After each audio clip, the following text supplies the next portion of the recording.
چونکہ آج کے مہمان خصوصی ہمارے اور آپ کے محترم فضیلت الشیخ ابو عدنان محمد منیر قمر حفظہ اللہ ہیں، لہذا میں مائک شیخ محترم کے حوالے کرتا ہوں اور آپ سے گزارش کرتا ہوں کہ آپ خاموشی کے ساتھ شیخ کا خطاب سماعت فرمائیں۔ ان الحمد للہ نحمده ونستعینه ونستغفره ونعوذ باللہ من شرور انفسنا ومن سیئات اعمالنا، من يهده الله فلا مضل له ومن يضلل فلا هادي له، واشهد ان لا اله الا الله وحده لا شريك له، واشهد ان محمدا عبده ورسوله، اما بعد فان خير الحديث كتاب الله وخير الهدي هدي محمد صلى الله عليه وسلم، وشر الامور محدثاتها وكل محدثة بدعة وكل بدعة ضلالة وكل ضلالة في النار۔ رب اشرح لي صدري ويسر لي امري واحلل عقدة من لساني يفقهوا قولي، رب اعوذ بك من همزات الشياطين واعوذ بك رب ان يحضرون۔ اعوذ بالله السميع العليم من الشيطان الرجيم، يا ايها الذين امنوا كتب عليكم الصيام كما كتب على الذين من قبلكم لعلكم تتقون، اياما معدودات، فمن كان منكم مريضا او على سفر فعدة من ايام اخر۔ اللہ رب العزت کی ہم پر بے شمار نعمتیں ہیں، اس قدر نعمتیں کہ اگر انہیں کوئی گننا بھی چاہے تو گن نہیں سکتا۔ قرآن کریم کے دو مقامات پر اللہ رب العزت نے خود ارشاد فرمایا ہے وَإِن تَعُدُّوا نِعْمَةَ اللَّهِ لَا تُحْصُوهَا، اگر تم اللہ کی نعمتوں کو گننا بھی چاہو تو گن نہیں سکتے۔ اس کی ان بے شمار نعمتوں میں سے ایک بہت بڑی نعمت یہ ہے کہ اس نے ہمیں صحت و عافیت کے ساتھ رمضان المبارک کے بہت قریب کر دیا ہے، لیکن ابھی تھوڑا وقت باقی ہے۔ اللہ سے دعا ہے کہ ہمیں صحت و عافیت کے ساتھ روزے رکھنے کی توفیق عطا فرمائے۔ یہ وقت بظاہر تھوڑا سا ہے، لیکن آپ کے علم میں ہے کہ انسان کی زندگی ہے کیا؟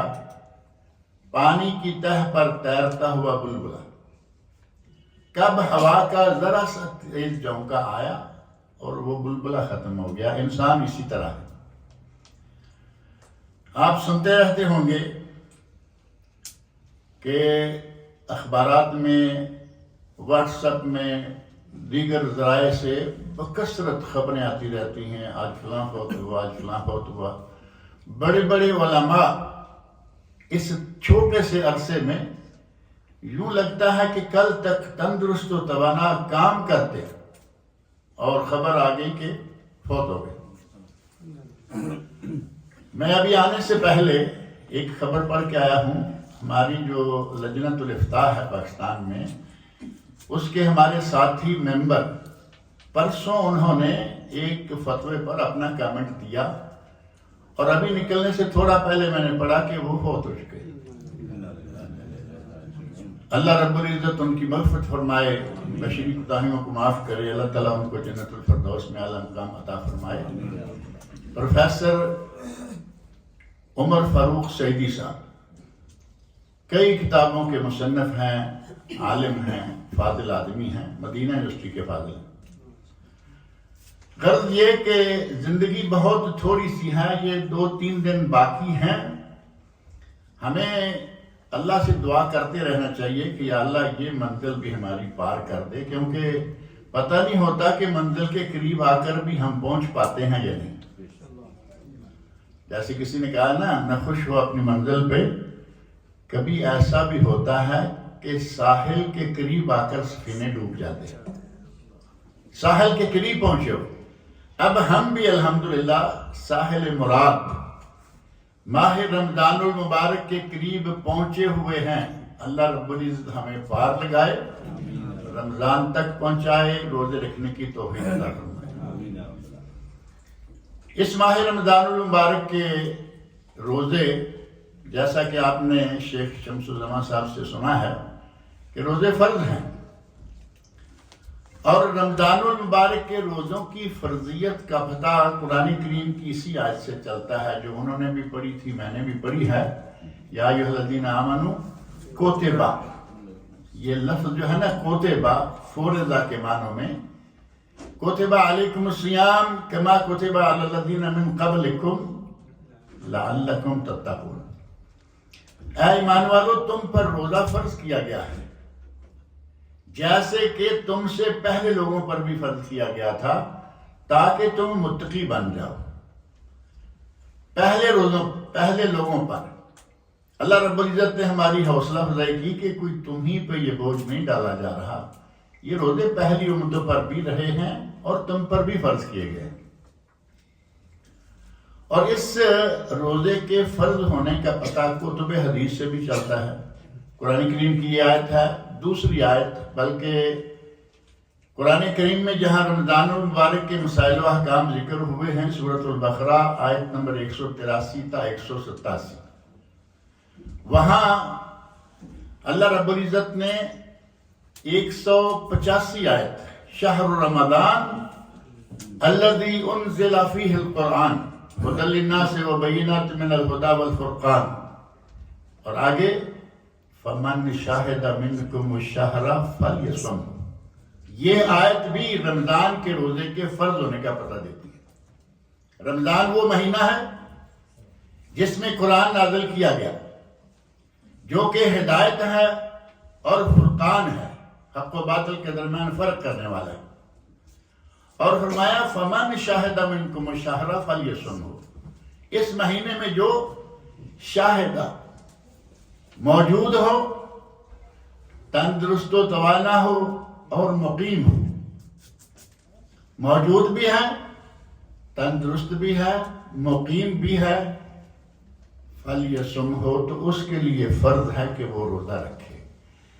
اب موجود ہو، مسافر کو اللہ نے اجازت دی کہ جتنے دن چھوٹ جائیں گے بعد میں رکھ لو، مریض بیمار ہے، اللہ نے اجازت دی کہ جتنے دن بیماری کی وجہ سے روزے چھوٹ جائیں گے بعد میں رکھ لو، فعدۃ من ایام اخر۔ ان کلمات میں یہی اجازت دی گئی۔ ان دونوں آیتوں میں واضح طور پر رمضان المبارک کے روزے کو فرض قرار دیا گیا ہے، اور نبی اکرم صلی اللہ علیہ وسلم کی متعدد احادیث میں سے 2 حدیثیں بڑی معروف ہیں۔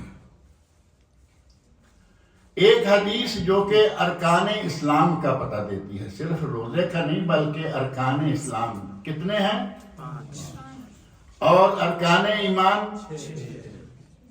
کتنا اچھی طرح ہمیں یاد ہے یہ ساری چیزیں، کیونکہ بچپن میں ہمیں یہ سکھلائی گئی، اور میں کبھی کبھی بلکہ اکثر میں کہتا رہتا ہوں کہ ہمیں ارکان ایمان کا تو پتہ ہے، لیکن ان میں سے کسی کے بارے میں بھی ہم پوری تفصیل سے نہیں جانتے۔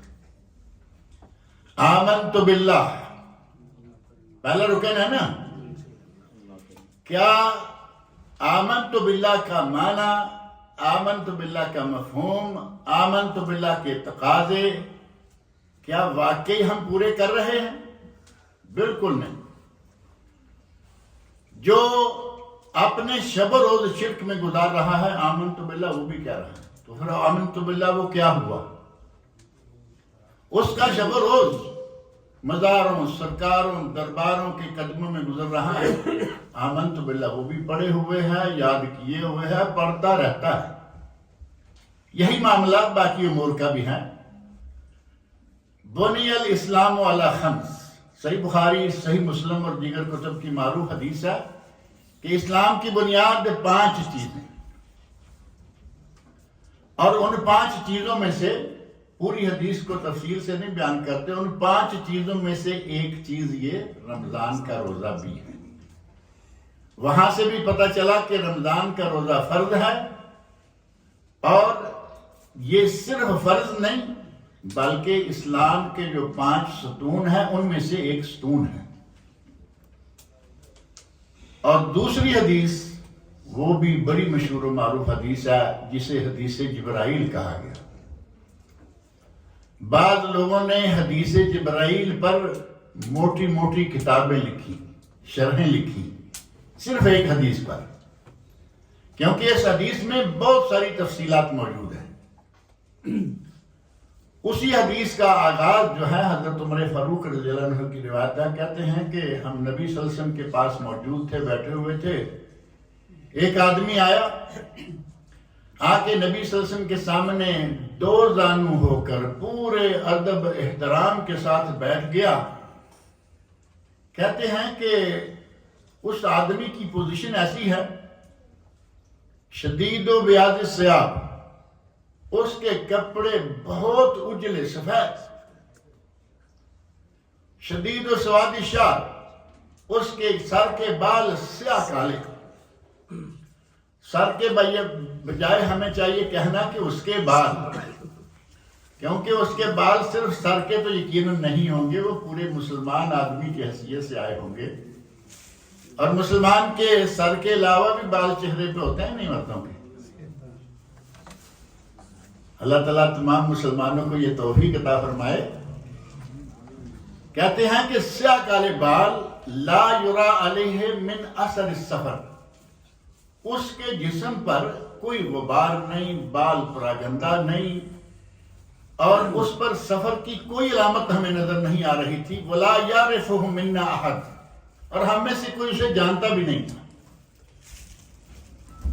اور اب سلسلہ شروع کیا انہوں نے سوال کرنے کا، ایمان کے بارے میں سوال کیا، اخبرنی عن الایمان، نبی اکرم صلی اللہ علیہ وسلم نے ایمان کے 6 ارکان بتائے۔ اخبرنی عن الاسلام، نبی اکرم صلی اللہ علیہ وسلم نے اسلام کے 5 ارکان بتائے، جن میں سے ہی یہ رمضان کا روزہ بھی ہے۔ اخبرنی عن الاحسان، مجھے بتائیے کہ احسان کیا ہے۔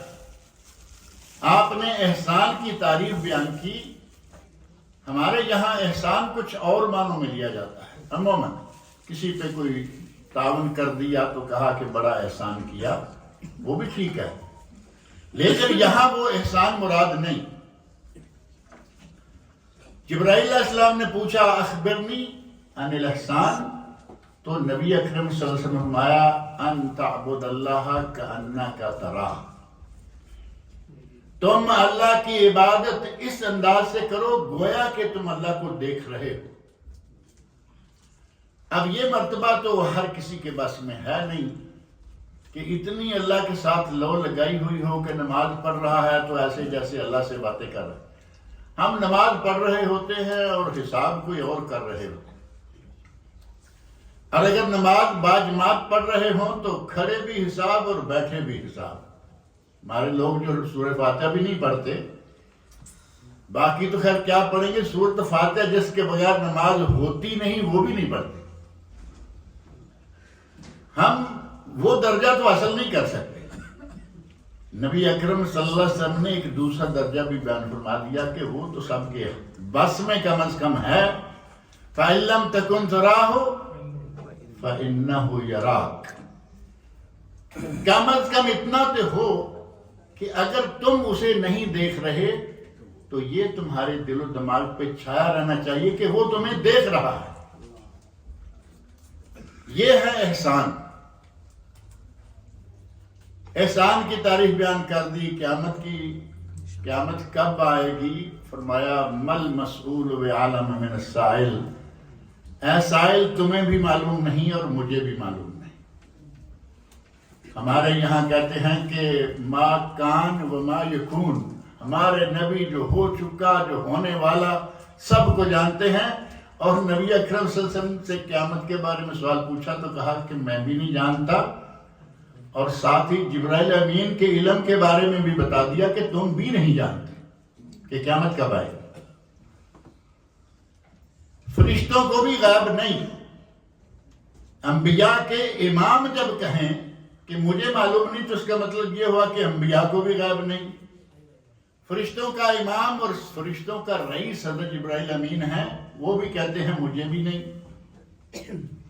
اور ہمارا سڑک کے کنارے پر بیٹھا ہوا، بازار کے نکر میں کہیں بیٹھا ہوا، گندے قسم کے کپڑے پہنے ہوئے آدمی پڑا ہوا ہے، اور ہمارے لوگ مانتے ہیں کہ پہنچی ہوئی سرکار ہے۔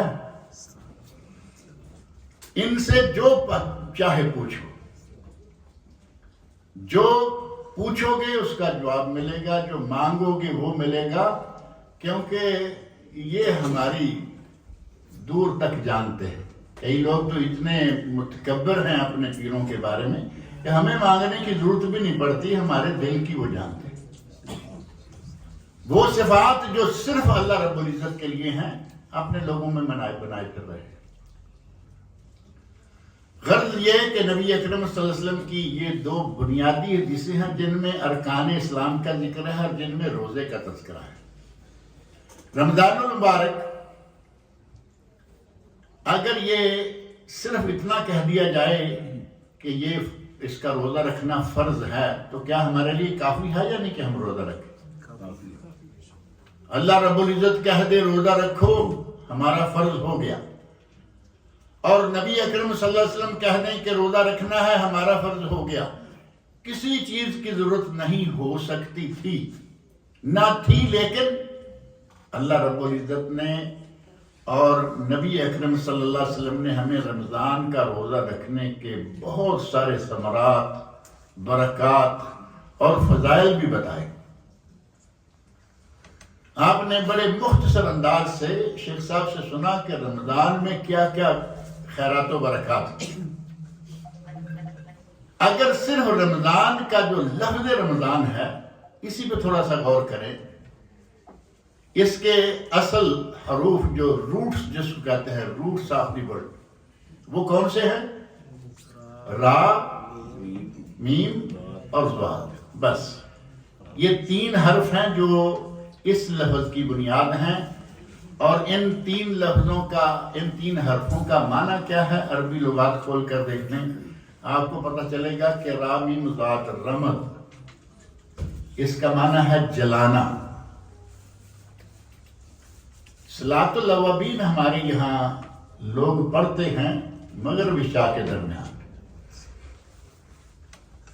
اور صحیح مسلم وغیرہ میں، مسلم سمیت دیگر کتب میں حدیث موجود ہے، صلاۃ الاوابین حین ترمد الفصال، اوابین کی نماز کا وقت وہ ہے جب اونٹ کے بچے کے پاؤں ریت پر جلنے لگے۔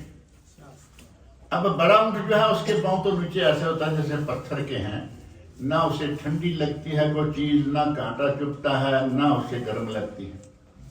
اللہ رب العزت نے اس کو بنایا ہی ایسا ہے، لیکن بچے کے پاؤں نرم ہیں، ریت کی گرمی سے جلنا شروع ہو جاتے ہیں اور پھر سائے ڈھونڈتا کر رہا ہے۔ نبی اکرم صلی اللہ علیہ وسلم نے فرمایا، اور صحیح سند سے ثابت، صحیح مسلم کی حدیث، صلاۃ الاوابین حین ترمد الفصال، اوابین کی نماز کا وقت وہ ہے جب اونٹ کے بچے کے پاؤں جلنے لگے۔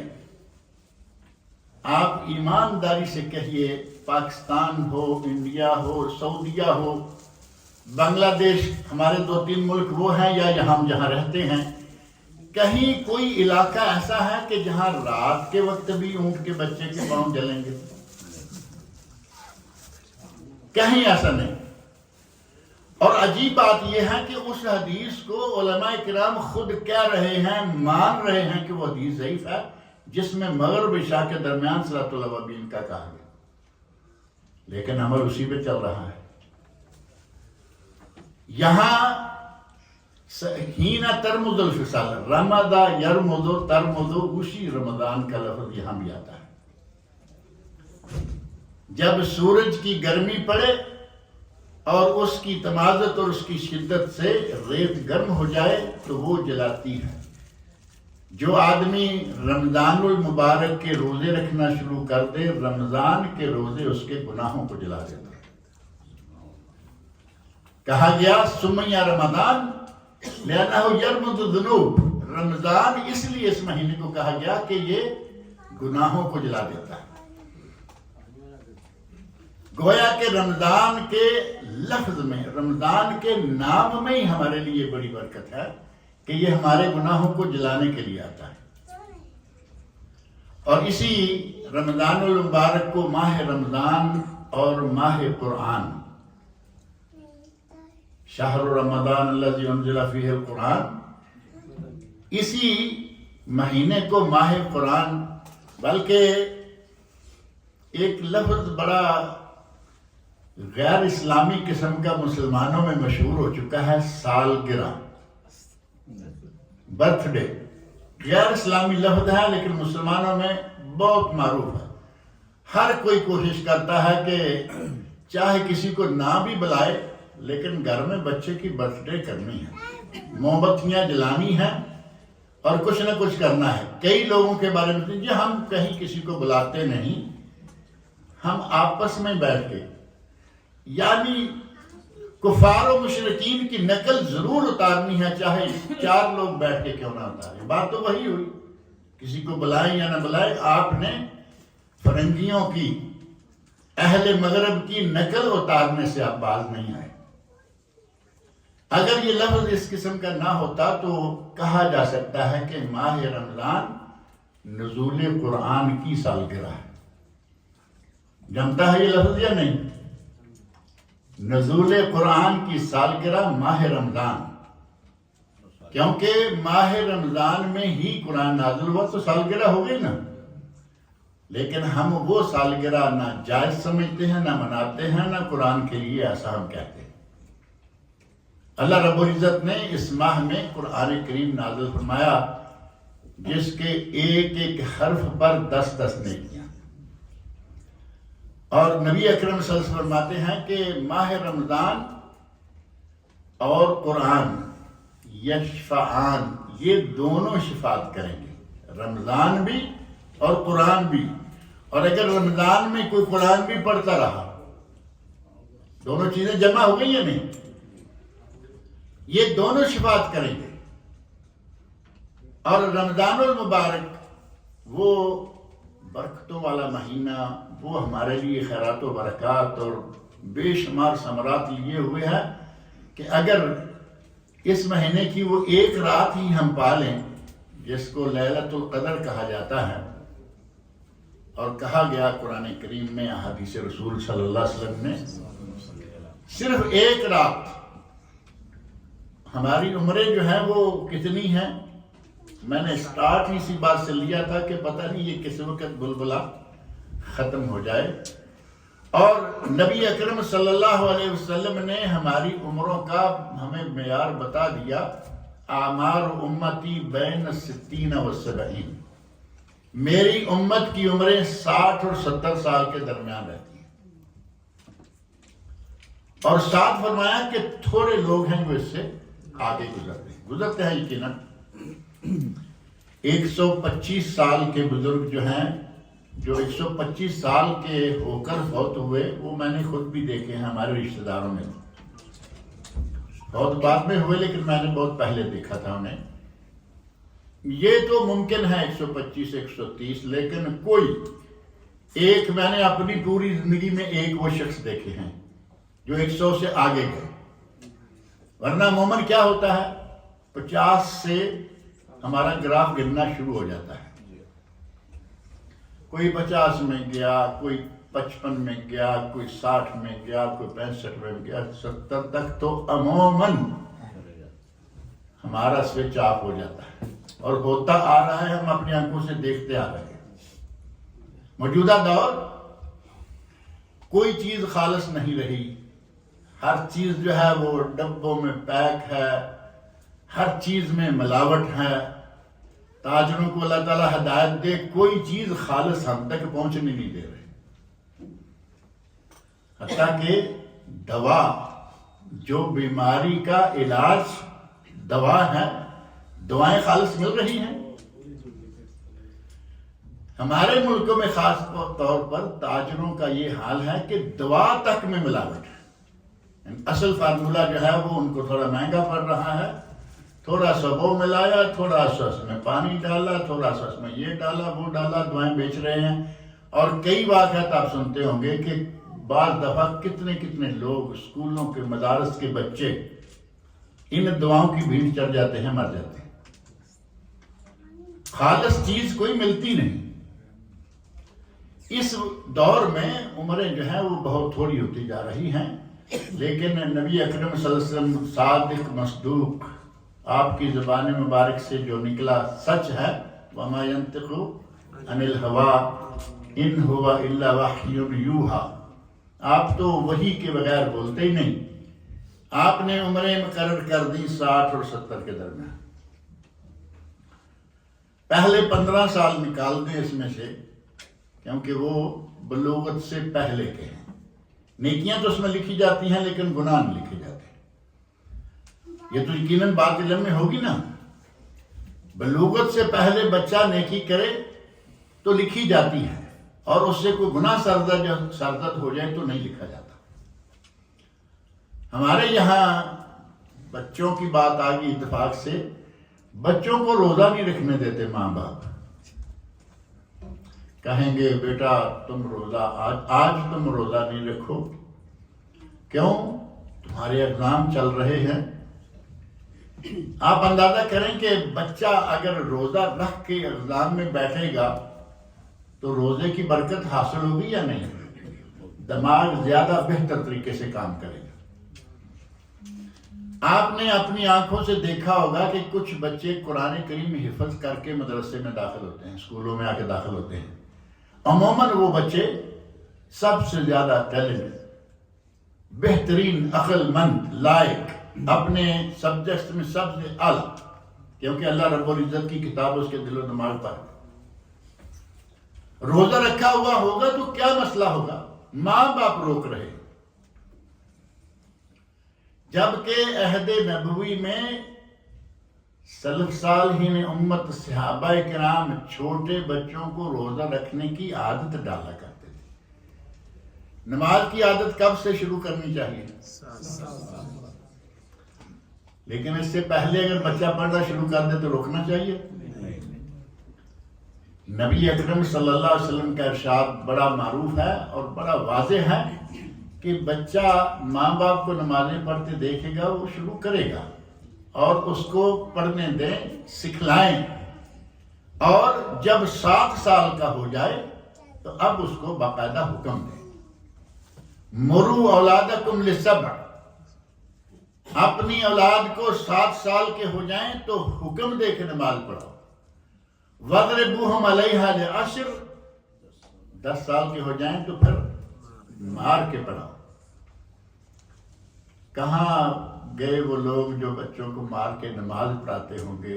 اب تو بچے کو صبح اٹھاتے نہیں نماز کے وقت، ابھی اس کو تھوڑی دیر کے بعد اسکول جانا ہے، یعنی فجر کی نماز رہتی ہے تو رہ جائے، اس کو ابھی تھوڑی دیر کے بعد اسکول جانا ہے، ساری رات بیٹھا ٹیلی ویژن دیکھتا رہے گا، اور وہ آدھا گھنٹہ جو ہے وہ بچا رہے ہیں تاکہ اس کی نیند تھوڑی پوری ہو جائے۔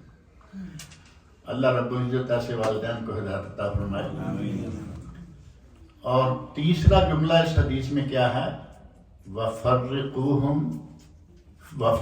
بَيْنَهُمُ الْمَضَاجِعَ، ان کے بستر الگ کر دو۔ 10 سال کے بعد بہن بھائی اکٹھے نہیں سونے چاہیے۔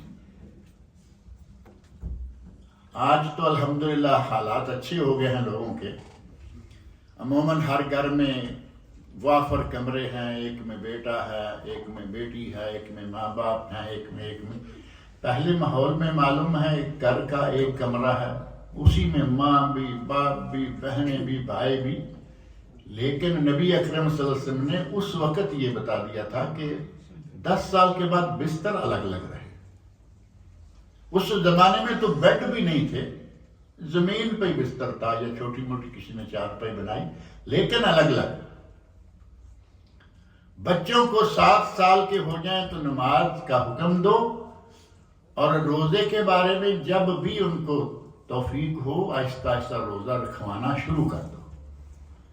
ہمارے یہاں ایک یہ ہے کہ ایگزام ہو رہا ہے روزہ نہ رکھو، اور ایک وہ ہے کہ جن کے کام میں کسی قسم کی کوئی مشقت نہیں ہے۔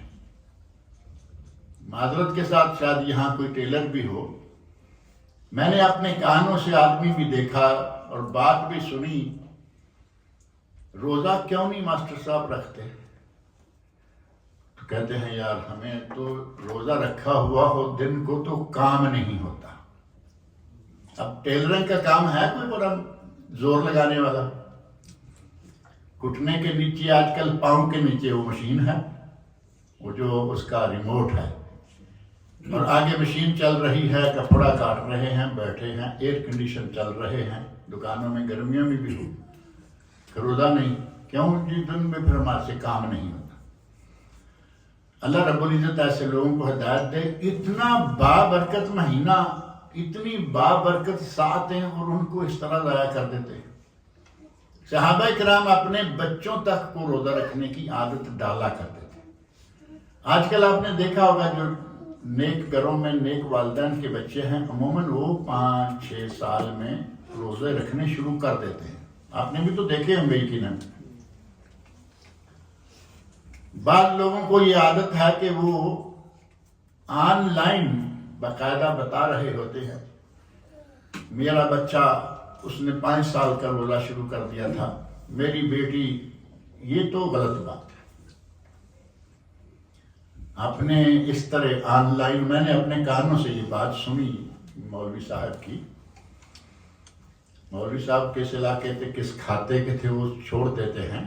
غرض یہ کہ یہ بلا وجہ کی نمود و نمائش ریاکاری ہو جائے گی، وہ بچہ تو اس سے پاک ہے، تم گناہ کیوں کر رہے ہو؟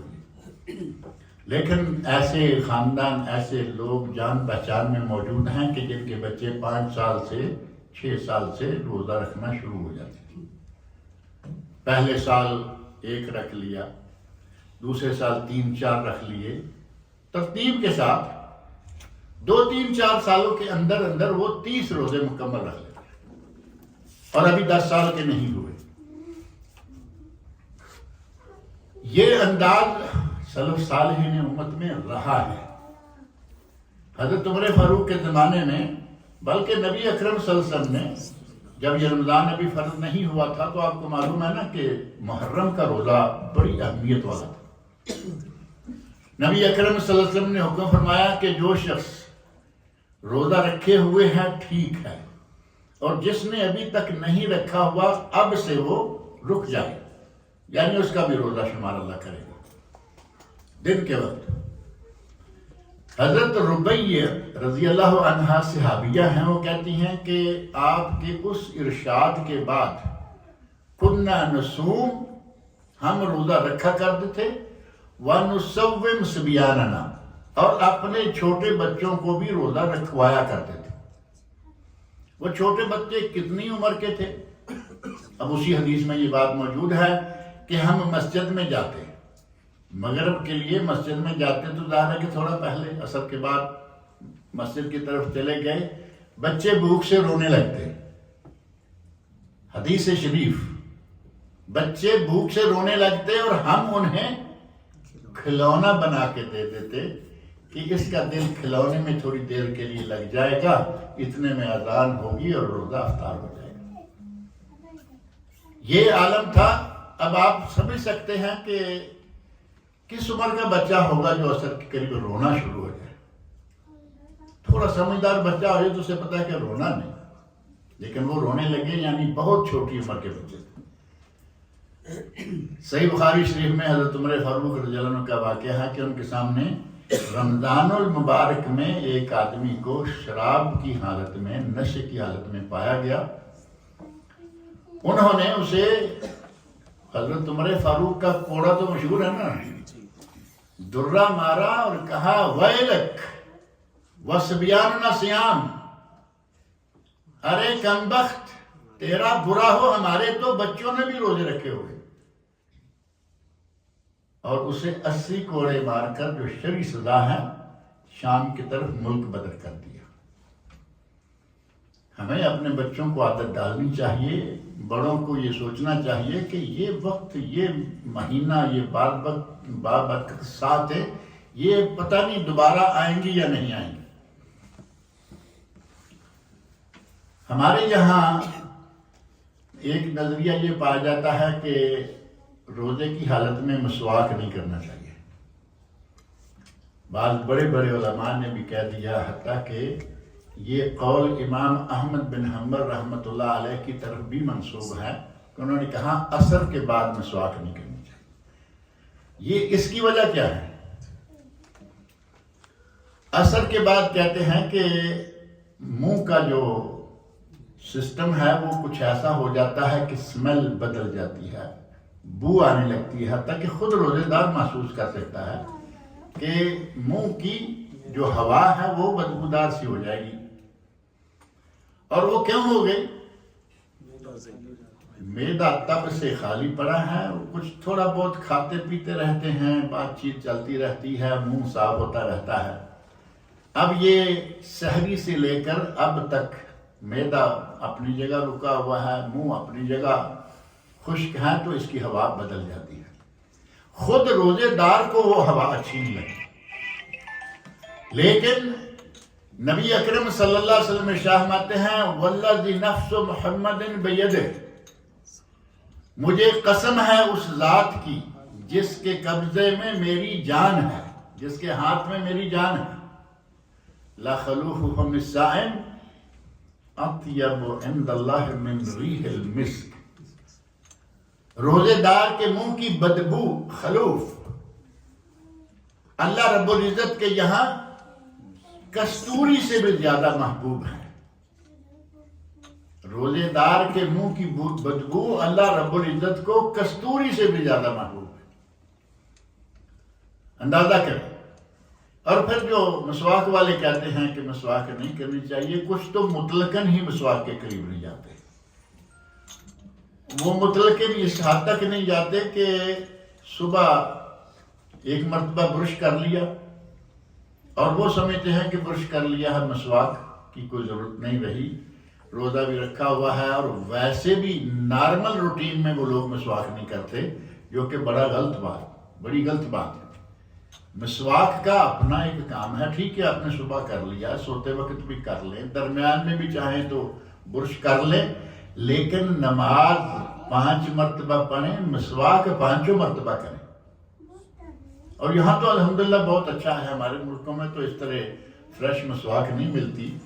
یہ جو عراق کی خوشبودار سینٹ، خوبصورت، مزہ خوب بڑا ہی مزیدار، یہ ہمارے ملکوں میں تو کم و بیش ملتی ہے. یہاں آپ کو ہر جامع مسجد میں جمعے کو مل جائے گی، باقی مسجدوں میں بھی ملتی رہتی ہے. اور نبی اکرم صلی اللہ علیہ وسلم کے بارے میں صحابی کہتے ہیں رأیت رسول اللہ صلی اللہ علیہ وسلم ما لا اعد واحصی، میں گن نہیں سکتا کہ میں نے کتنی مرتبہ نبی اکرم صلی اللہ علیہ وسلم کو دیکھا. ما لا اعد واحصی یستاق، کہ نبی صلی اللہ علیہ وسلم روزے کی حالت میں مسواک کر رہے تھے. نبی اکرم صلی اللہ علیہ وسلم روزے کی حالت میں مسواک کریں اور ہم نہ کریں. اور نبی اکرم صلی اللہ علیہ وسلم فرمائیں لولا ان اشق علی امتی لامرتهم بالسواک عند کل صلاۃ، اگر میں امت کے لیے یہ بات باعث مشقت نہ سمجھتا تو میں یہ حکم دے دیتا کہ ہر نماز سے پہلے مسواک کرو. لیکن نبی اکرم صلی اللہ علیہ وسلم نے مشقت سمجھتے ہوئے حکم نہیں دیا اور ہم نے جان چھڑائی کہ آگے چلے، برش آ گیا ہے، ہمارا کام چل رہا ہے. مسواک کرنی چاہیے، روزے کی حالت میں بھی کریں، بغیر روزے کی حالت میں بھی کریں، 5 وقت کی نمازوں کے ساتھ کریں. بعض لوگ بڑے وہمی قسم کے ہوتے ہیں، کہیں گے یا ہماری مسجد میں امام صاحب تو ہر نماز سے پہلے وہ مسواک لگا کر، اگر کہیں خون نکل آیا تو، اگر کہیں یہ اپنے اگر مگر میں آ کے سنت رسول سے خود بھی بھاگ رہے ہیں اور دوسروں کو بھی یہ پسند نہیں کرتے. اس ماہ رمضان میں بھی مسواک کرنے میں کوئی حرج نہیں ہے. اور رہا مسئلہ ایام معدودات، یہ گنتی کے تھوڑے سے دن ہیں، کوئی اتنا لمبا مسئلہ نہیں ہے. صرف کتنے دن ہوتے ہیں؟ نبی اکرم صلی اللہ علیہ وسلم نے اس سلسلہ میں بڑی بہترین بات فرمائی، نحن امت امیہ، ہم تو ان پڑھ لوگ ہیں. بعض لوگ اس پہ اڑے ہوئے ہیں، کہیں گے جی نبی پاک صلی اللہ علیہ وسلم ان پڑھ نہیں تھے.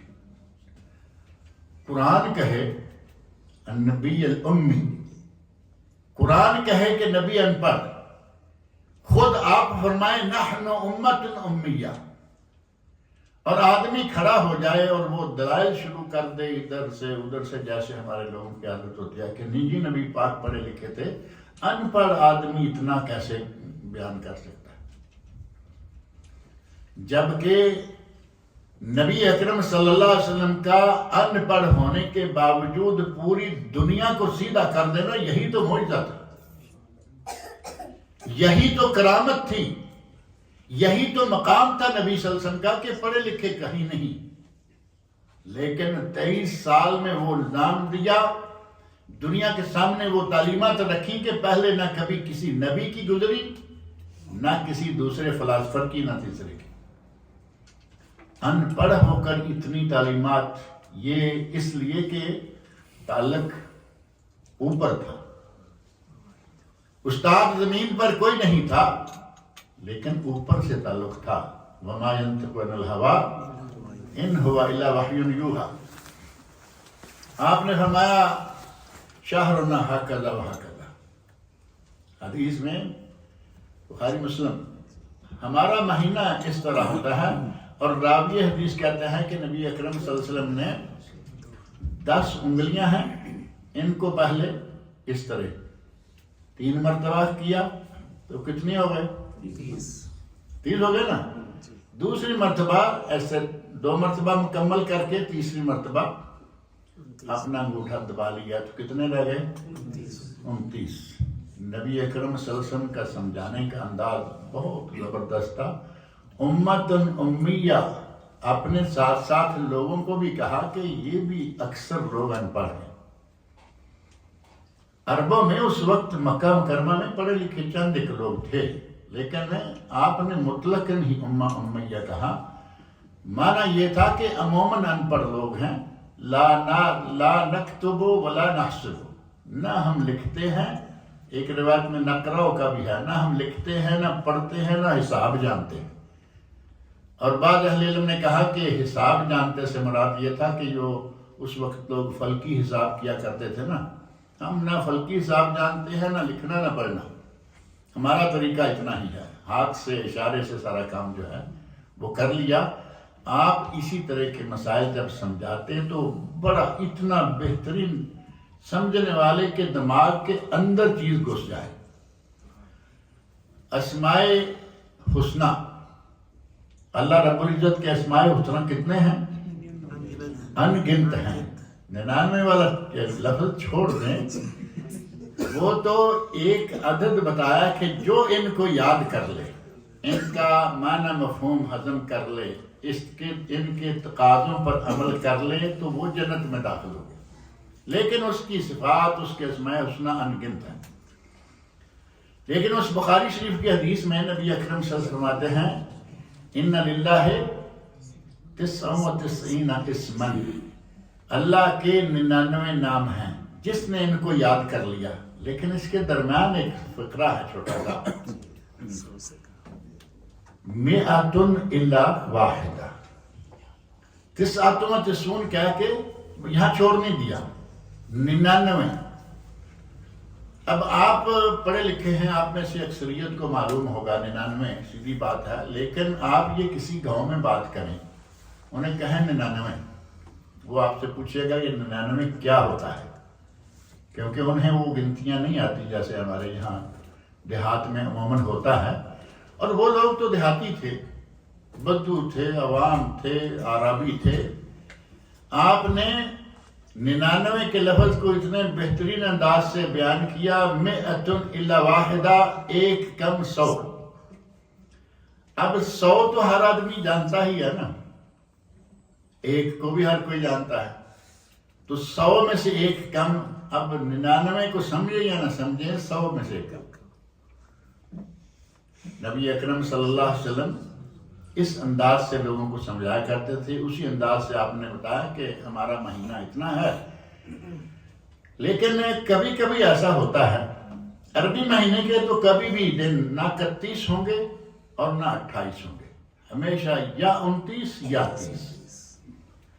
کبھی کبھی بعض ایسی صورتیں پیش آ جاتی ہیں بڑی نادر کہ چاند کسی وجہ سے پہلی تاریخ کو دیکھا نہیں جا سکا، اور یہ مہینہ ہونا تھا 29 کا، پہلی تاریخ کو چاند دیکھا نہیں جا سکا، ہو سکتا ہے اور امکان ہے یہ، اسی لیے نبی صلی اللہ علیہ وسلم فرمایا فَإِنْ غُمَّ، اگر چاند نظر نہیں آتا، ابرا مطلع ابر آلود ہے، مطلع وہاں دھواں ہے، کچھ بھی ہے، غبار ہے، تو شعبان کے 30 دن مکمل کرنا۔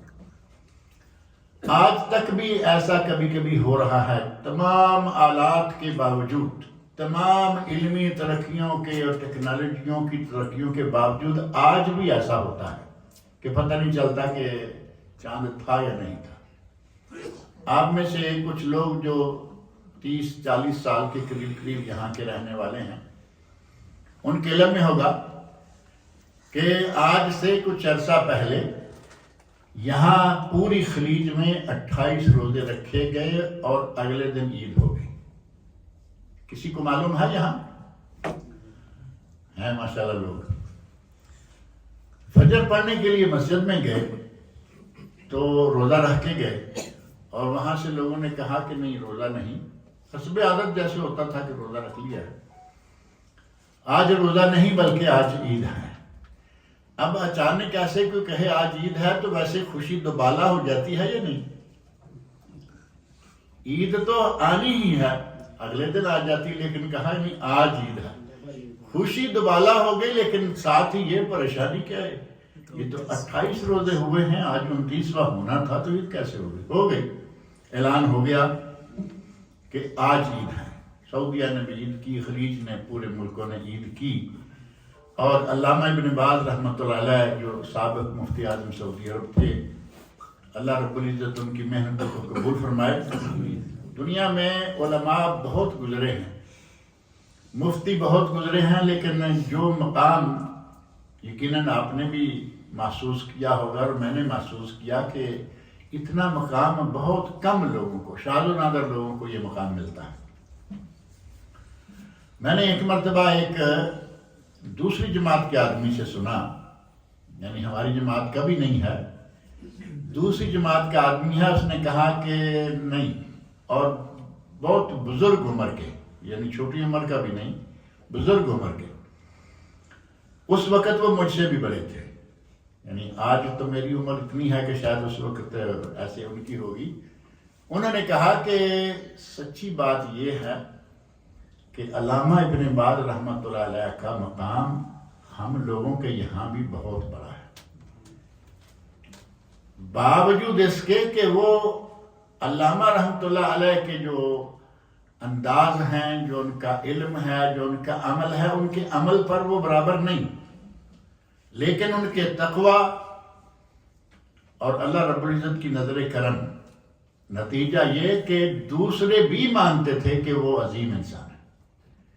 علامہ ابن باز رحمۃ اللہ علیہ نے اگلے دن اعلان کر دیا کہ عید ہو گئی، لیکن چونکہ رمضان کے روزے 28 ہو نہیں سکتے، عربی کا کوئی مہینہ 28 کا ہو نہیں سکتا، لہذا عید کے بعد اگلے دنوں میں جب چاہے کوئی ایک روزہ رکھے، لیکن روزہ رکھنا فرض ہے۔ ایک نادر صورت یہ ہو گئی، اور ایک نادر صورت ہم بناتے ہیں، وہ بنی بنائی نہیں آتی، ہم بناتے ہیں۔ یہاں سے ہم نے روزہ رکھا اور انڈیا چلے گئے، پاکستان چلے گئے، بنگلہ دیش چلے گئے، یہاں ایک روزہ رکھا اور 30 کا مہینہ ہونا تھا، اگر یہ یہیں رہتے 30 روزے ہوتے ٹھیک ہو جاتا، 30 ہی انڈیا، پاکستان، بنگلہ دیش میں ہونے ہیں، لیکن یہ وہاں گیا، ایک روزہ بڑھ گیا نا، 31 روزے ہو نہیں سکتے۔ علامہ ابن باز رحمۃ اللہ علیہ کا فتویٰ یہ ہے کہ چاہے نفلاً صحیح، لیکن وہ روزہ رکھے، بلکہ انہوں نے وجوباً بھی قرار دیا کہ روزہ چونکہ لوگوں کے ساتھ رکھنا ہے، لہذا روزہ رکھا جائے گا۔ الصوم یوم تصومون والفطر یوم تفطرون والاضحیٰ یوم تضحون، جس دن سارے لوگ روزہ رکھیں تمہیں روزہ رکھنا ہوگا۔ یہیں ایک مسئلہ اور بھی نادر شکل ہی آ جاتی ہے کہ جس دن سارے لوگ روزہ رکھیں تمہیں بھی رکھنا ہوگا۔ ایک آدمی ہے، اس کی نظر بڑی تیز ہے، رمضان مبارک کے مہینے کے لیے اگر کوئی ایک آدمی چاند دیکھ لے، اس کی گواہی قبول کر لی جائے، تو اگلے دن روزہ رکھنا شروع کر دیں گے۔ اور اگر عید کا معاملہ ہو،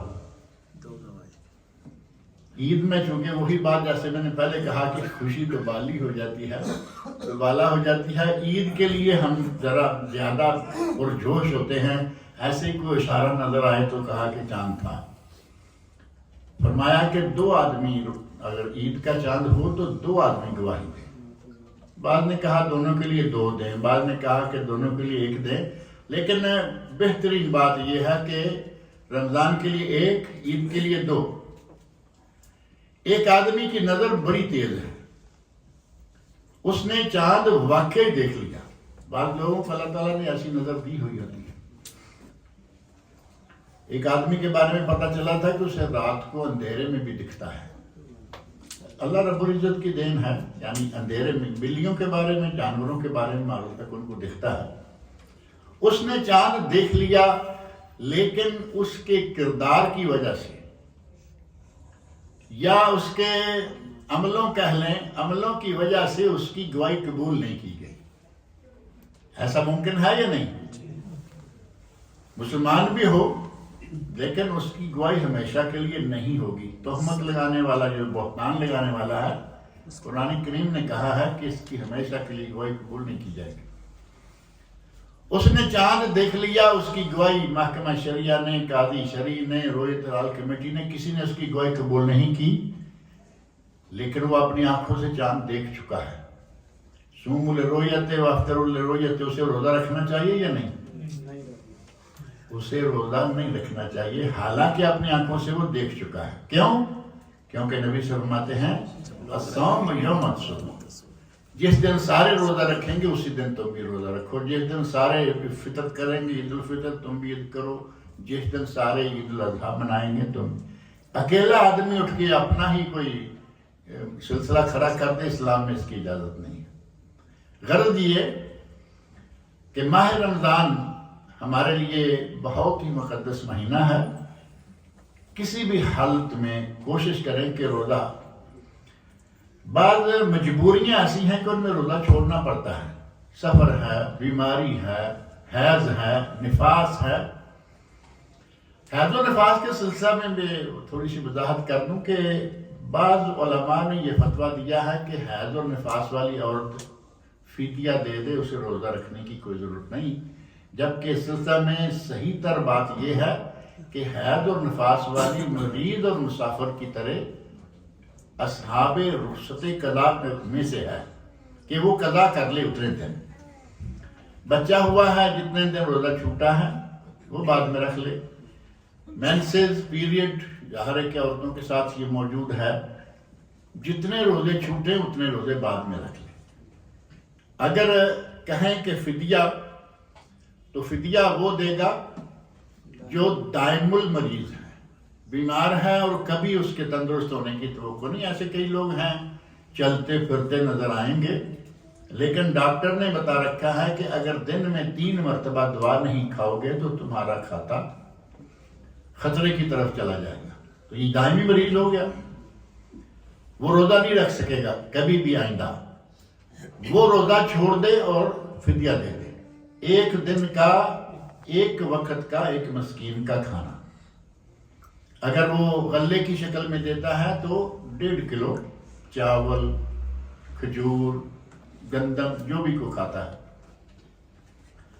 اور اگر وہ کھانا پکا کے دیتا ہے تو ٹھیک ہے، کھانا پکا کے دے دے۔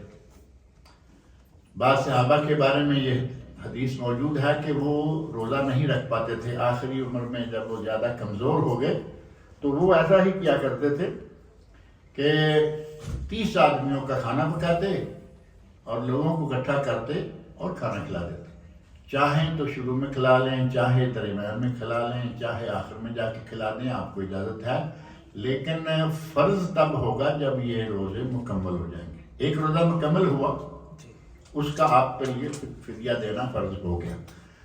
اب اگر شروع میں آپ کھلا دیتے ہیں تو ٹھیک ہے، کوئی بات نہیں، لیکن کبھی ایسا بھی تو ہو سکتا ہے نا کہ آدمی 30 روزے خود بھی وہ پورے نہ کر پائے، لیکن کھلا دیا ہے، اس کا اس کو اجر و ثواب انشاءاللہ ملے گا۔ یہ اصحاب رخصت قضا ایک یہ ہے، اور ایک جو بہت بوڑھا ہو جائے،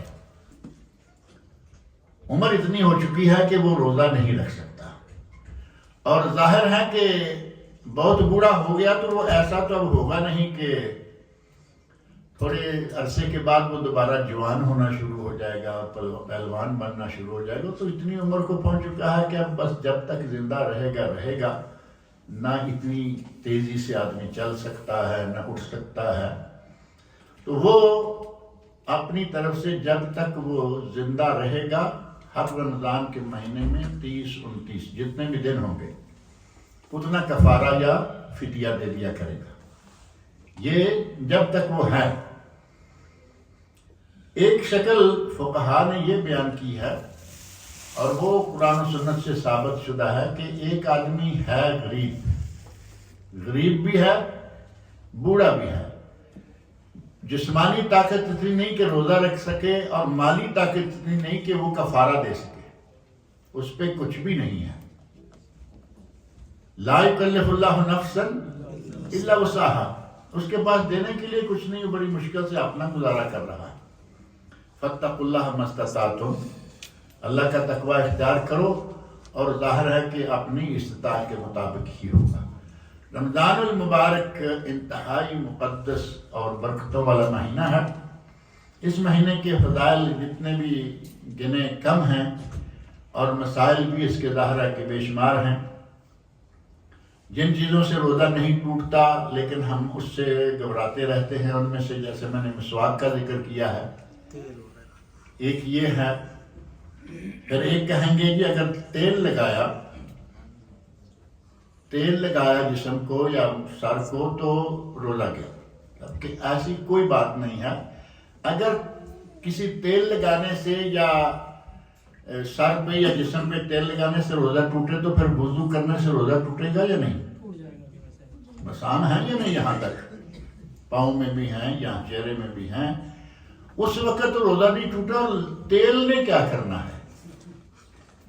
جب پانی جو تیل سے بھی زیادہ باریک شمار ہوتا ہے، تیل تو ذرا تھوڑا گاڑھا ہوتا ہے، پانی جو کچھ نہیں کر سکا تو یہ تیل کیا کر پائے گا؟ کہیں گے یہ تیل نہیں لگائیں، کوئی کہے گا نہائے نہیں. وہ بات وہیں سے آ گئی نا.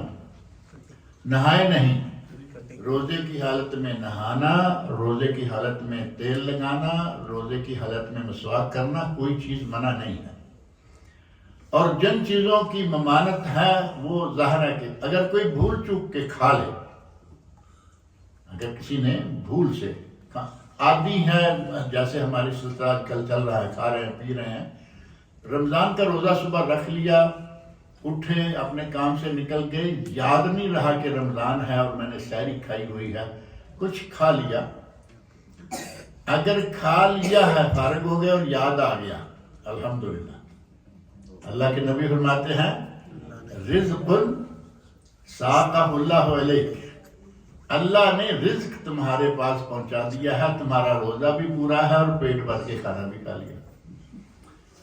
اب یہ نہیں کہ یاد تو آ گیا 1 یا 2 لقمے کے بعد اور یہ کہے کہ اب تو میں شروع ہو ہی چکا ہوں. نہیں، منہ کے اندر بھی جو لقمہ ہے اس کو بھی باہر نکالو. منہ کے اندر پانی کا گھونٹ باقی ہے اس کو باہر نکالو، آپ کا روزہ ٹھیک ہے، مکمل ہے. اس سے بھول چوک کر کھانے پینے سے روزہ نہیں ٹوٹتا. اور اسی طرح بعض امور ایسے ہیں کہ جن سے روزہ ٹوٹ جاتا ہے، بعض ایسے ہیں کہ ہمارے یہاں معروف ہے کہ ان سے روزہ نہیں ٹوٹتا. جن سے روزہ نہیں ٹوٹتا بظاہر ہمیں لگتا ہے کہ شاید ٹوٹ جاتا ہے، ان میں سے دن کے وقت روزے کی حالت میں اگر کسی کو احتلام ہو جاتا ہے، ویٹ ڈریم، اس کا روزہ نہیں ٹوٹے گا، کیونکہ یہ تو کسی کے ہاتھ میں بات نہیں ہوتی نا.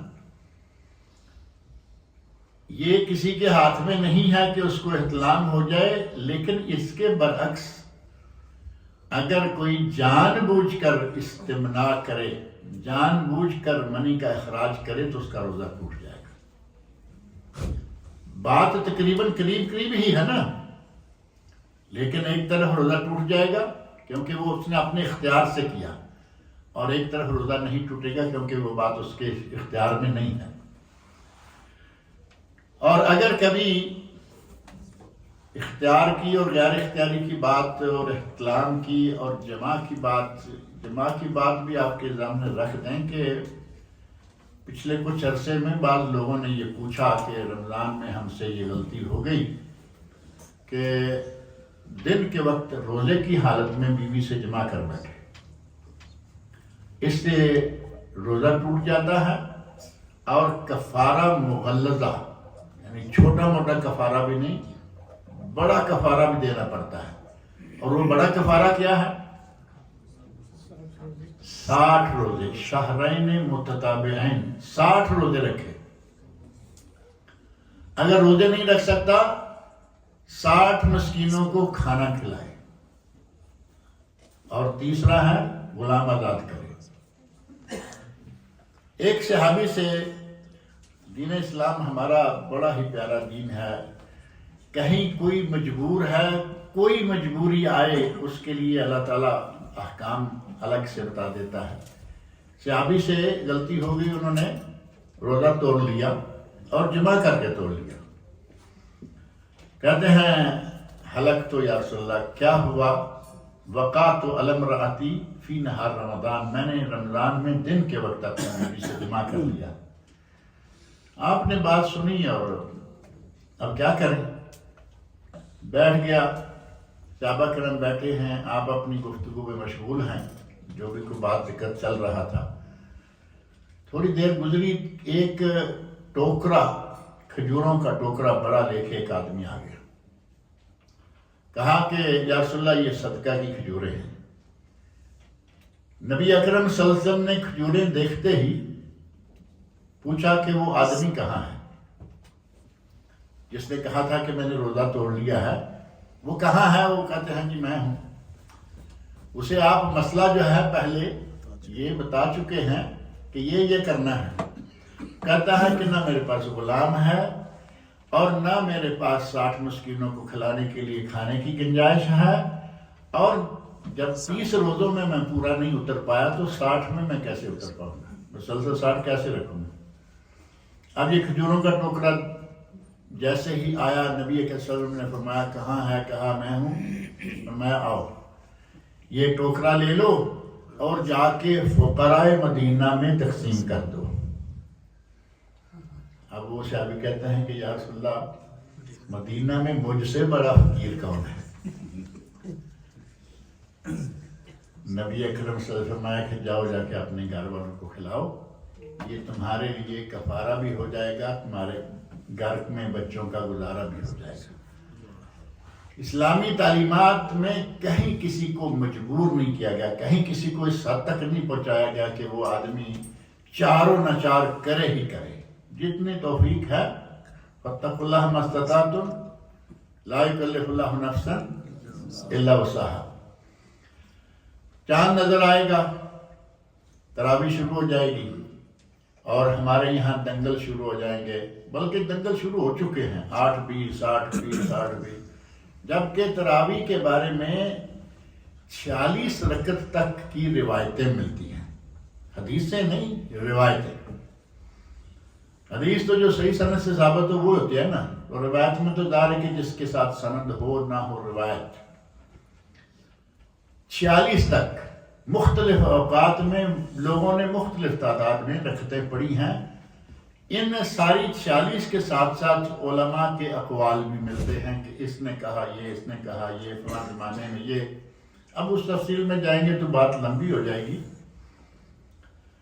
کل میں ایک چھوٹا سا کلپ سنا، کل ہی کی بات ہے، مولانا ہے ایک دیوبندیوں کے، مفتی طارق مسعود، آپ جانتے ہوں گے، ان کا کلپ مجھے کسی نے انڈیا سے بھیجا، اور وہ کہہ رہے ہیں کہ صحیح بات یہ ہے، مفہوم ان کا جو تھا، صحیح بات یہ ہے کہ 20 رکعت تراویح کے بارے میں کوئی مرفوع صحیح حدیث نہیں ہے۔ اب کوئی حدیث نہیں ہے تو تم یہ 20 تراویح کیوں پڑھ رہے ہو؟ لیکن چونکہ تعامل، لوگوں کا تعامل چلتا آ رہا ہے، اس لیے ہم 20 پڑھتے ہیں۔ اس نے تو اتنی بات کہی اور بات چھوڑ دی، لیکن میں یہاں ایک تھوڑا سا اضافہ کروں کہ یہ تو تم نے مان لیا کہ 20 رکعت کے بارے میں کوئی صحیح مرفوع روایت نہیں ہے، اور پھر تم تعامل کو لینے سے پہلے دوسری صحیح حدیث کیوں نہیں لے لیتے؟ تعامل تو ہو سکتا نا غلط بھی ہو جائے، اور تعامل یہ کہنا کہ پوری امت کا یہ ویسے ہی سچا نہیں ہوتا. کون جانتا ہے کہاں کہاں کتنے کتنے لوگ پڑھتے ہیں. بعض آئمہ نے کہا ہے کہ جو کہے اس پر اجماع امت ہے اس نے جھوٹ بولا، کیونکہ تمہیں کیا معلوم ہے کہ دنیا میں کتنے لوگ کہاں ہیں اور کیا کرتے ہیں. لہذا اجماع کا دعویٰ کرنا بلا وجہ وہ بھی ٹھیک نہیں ہے. بہرحال تعامل امت پہ جانے کی بجائے تمہارے پاس 20 کی صحیح حدیث نہیں ہے، ہمارے پاس 8 کی صحیح حدیث موجود ہے. اور وہ صحیح حدیث کہاں ہے؟ صحیح بخاری میں. اور صحیح بخاری وہ کتاب ہے جس کے بارے میں ان جیسے لاکھوں علماء، چاہے وہ دیوبندی ہیں، بریلوی ہیں، اہل حدیث ہیں، چاہے کوئی بھی ہیں، لاکھوں علماء کا اس بات پر اتفاق ہے اصح الکتب بعد کتاب اللہ ہے صحیح الامام بخاری. قرآن کریم کے بعد دنیا کی صحیح ترین کتاب بخاری. اس بخاری میں یہ حدیث موجود ہے. ام المومنین حضرت عائشہ صدیقہ رضی اللہ عنہ سے پوچھا گیا کہ نبی صلی اللہ علیہ وسلم کی رمضان میں نماز کیا ہوتی تھی. تراویح کے بارے میں پوچھا گیا، یا قیام اللیل کیا ہے. بلکہ یہاں یہ بات ذہن میں رکھیں، قیام اللیل، قیام رمضان، صلاۃ الوتر، صلاۃ التراویح، 4 اور صلاۃ الوتر، تراویح، قیام رمضان، قیام اللیل، یہ قیام رمضان، قیام اللیل الگ الگ مختلف اوقات میں پڑھی جانے کی وجہ سے 5 نام ہیں، اور نماز یہ ایک ہی ہے. جس وقت پڑھی گئی ہے اس کے حساب سے اس کا نام. صلاۃ التراویح کے بارے میں اس حدیث میں یہ بات موجود ہے، ما کان یزید رسول اللہ صلی اللہ علیہ وسلم لا فی رمضان ولا فی غیر. نبی اکرم صلی اللہ علیہ وسلم نہ رمضان میں اور نہ غیر رمضان میں. غیر رمضان کون سا ہوگا؟ باقی 11 مہینے ہوئے نا، رمضان سمیت 12 مہینے. ما کان رسول اللہ صلی اللہ علیہ وسلم یزید لا فی رمضان ولا فی غیر علی 11 رکعہ. نبی صلی اللہ علیہ وسلم رمضان غیر رمضان میں 11 رکعت سے زیادہ نہیں پڑھا کرتے تھے. یہ ہے آپ کی تراویح. صحیح بخاری، صحیح سند. اب اس کو چھوڑ کر ہم کہیں گی جو امت کا تعامل، تم ہی جیسے لوگ جو ہیں وہ اپنا تعامل بنائے ہوئے ہیں، شروع سے لے کے آج تک لوگ 11 بھی پڑھتے آ رہے ہیں، تو پھر تعامل امت کیسے ہو گیا تمہارا؟ 11 رکھتے ہیں وتر سمیت. اب رہا مسئلہ یہ کہ سنت 11 مانے مسنون عدد یہ ہے. آپ نے 11 پڑھ لی، اٹھیں، چائے پانی کافی پئیں اور پھر شروع ہو جائے. جتنی مرضی رات بھر نماز پڑھیں، کوئی منع نہیں کرتا. لیکن جہاں تک نماز تراویح کا تعلق ہے وہ 11 رکعت وتر سمیت، 8 رکعت اور 3 رکعت. اور تراویح کے بعد مسائل شروع ہو جاتے ہیں. آگے پھر اعتکاف کا مسئلہ ہے. آخری عشرہ میں لیلۃ القدر کو پانے کے لیے یہاں عموماً اعتکاف کا معاملہ بڑا معروف ہے. ہمارے بر صغیر پاک و ہند میں خواتین کے لیے اعتکاف کا مسئلہ جو ہے نا وہ بڑا مختلفی بنا ہوا ہے. خواتین کہتی ہیں کہ ہمیں بھی یہ ثواب چاہیے، اور یقیناً ان کی طلب صحیح ہے، لیکن یہ ثواب کیسے حاصل کریں گی؟ اعتکاف کے بارے میں قرآن کریم میں اللہ رب العزت نے وہی 183 سے 187 تک سورۃ البقرہ کی آیات میں سے یہ بات بیان فرمائی ہے، وَلَا تُبَاشِرُوهُنَّ وَأَنْتُمْ عَاكِفُونَ فِي الْمَسَاجِدِ. جب تم مسجدوں میں اعتکاف کی حالت میں ہو تو مباشرت نہ کرو. مسجد اور اعتکاف دونوں کٹھے آ گئے نا. اہل علم نے کہا ہے کہ اعتکاف ہوگا تو مسجد میں، اور صرف عام مسجد میں بھی نہیں، بلکہ اعتکاف بیٹھنے کے لیے اگر آپ مسجد کو چننا چاہتے ہیں تو جامع مسجد چنیں. آپ نے چھوٹی مسجد اپنے محلے کی چن لی، وہاں بیٹھ گئے، میرے گھر کے قریب ہے، بال بچے بھی آ کے مل کے جایا کریں گے، جمعہ آ گیا تو کیا کریں گے؟ جائیں گے نا مسجد چھوڑ کر۔ اگر جمعہ پڑھنے کے لیے جامع مسجد میں نہیں جاتے، جمعہ فرض ہے اور یہ سنت ہے یا نفل ہے، اعتکاف تو فرض نہیں ہے نا، کسی پہ بھی فرض نہیں، تو آپ یا فرض ترک کریں گے، سنت پہ چمٹیں گے، اور اگر جاتے ہیں تو یہ کوئی آپ کی ضرورت جو ہے اس طرح کی ہے نہیں کہ جس کے لیے حضرت عائشہ رضی اللہ عنہا فرماتی ہیں کہ نبی صلی اللہ علیہ وسلم اعتکاف کی حالت میں حاجت الانسان کے سوا باہر نہیں نکلتے تھے، یعنی اس وقت مسجدوں میں یہ واش رومز وغیرہ کا رواج نہیں تھا، تو آپ قضاء حاجت کے لیے گھر جاتے تھے بس۔ لہذا مسجد اگر ہو تو مسجد جامع ہو، وہ افضل ترین عمل ہے۔ اور خواتین، اگر یہاں بعض مسجدیں سعودیہ میں بھی ہیں، جیسے حرمین شریفین میں انتظام ہے مردوں کے لیے، عورتوں کے لیے، اور ریاض میں بعض مساجد ہیں، وہاں انتظام ہے خواتین کے لیے، باقاعدہ سیکورٹی اور سیفٹی اور کھانا اور پینا ہر چیز۔ لاہور میں ایک مسجد میں نے سنا ہے اس طرح، ہندوستان میں بھی کہیں تلاش کر کے دیں کوئی مسجدیں ہوں گی تو کہتے ہیں کہ ہندوستان میں بھی بعض مسجدیں ہیں جن مسجدوں میں خواتین کے لیے سیفٹی کا انتظام ہے، وہاں وہ اعتکاف کریں، اور جہاں انتظام نہیں وہاں اعتکاف کرنے سے ذرا بچیں، کیونکہ ایک تو آج کا دور جو ہے وہ معروف ہے، دو چار عورتیں اعتکاف بیٹھ گئیں، کسی بدماش کو پتہ چل گیا کہ ان میں کوئی جوان عورت بھی ہے، تو رات کو سارے لوگ سوئے ہوئے ہیں، وہ آ کے خواتین کو پریشان کرے، تو ایک نفل یا سنت پہ عمل کرتے کرتے کوئی لمبا مسئلہ نہ پیدا ہو جائے۔ لہذا ایسی خواتین اگر لیلۃ القدر پانا چاہیں تو ان کے لیے یہ انتظام گھر میں بھی ممکن ہے۔ ایک دن میں نے کسی سوال کے جواب میں یہ بات کہی کہ شرعی طور پر تو اس پر اعتکاف کا اطلاق نہیں ہوگا، لیکن لیلۃ القدر مل جائے گی، عبادت کا وقت مل جائے گا، اور چونکہ وہ شرعی اعتکاف نہیں ہے اس لیے وہ پابندیاں بھی ان کو کرنا ضروری نہیں، کوئی ضروری کام بھی گھر کا اٹھ کے کر سکتی ہیں۔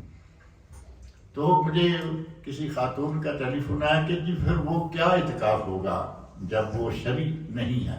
میں نے کہا کہ لیلۃ القدر پانے کے لیے اپنی جگہ گھر میں کوئی خاتون خاص کر لے تو انشاءاللہ کوئی حرج نہیں ہے، کیونکہ اس کو ہم شرعی طور پر اعتکاف اس لیے نہیں کہہ سکتے کہ اعتکاف مسجد میں ہونا ہے۔ واضح ہے یا نہیں؟ اسی طرح رمضان کے مسائل انشاءاللہ آپ سنتے رہیں گے، متعلقہ مسائل بہت سارے مسائل ہیں، آئیں گے، فضائل آئیں گے، اور پھر عید آئے گی، عید قریب آئے گی تو پھر عید کے مسائل بھی انشاءاللہ سنیں گے۔ اللہ سے میری دعا ہے کہ اللہ رب العزت ہمیں خیر و فید کے ساتھ رمضان تک پہنچائے، اور رمضان کے روزے رکھنے کی تمام امت اسلامیہ کو توفیق عطا فرمائے۔ امت اسلامیہ میں جو اس وقت مختلف مسائل بنے ہوئے ہیں مسلمانوں کے ساتھ، اللہ تعالیٰ مسلمانوں کو ہر جگہ پر فتح نصرت عطا فرمائے، تمام پریشانیاں مالی، جانی، روحانی، کسی بھی قسم کی پریشانیاں جن کو ہیں، اللہ تعالیٰ تمام پریشانیوں کو دور کرے۔ اللہ تعالیٰ مجھے اور آپ سب کو نیک عمل کی توفیق عطا فرمائے۔ وما علینا الا البلاغ المبین۔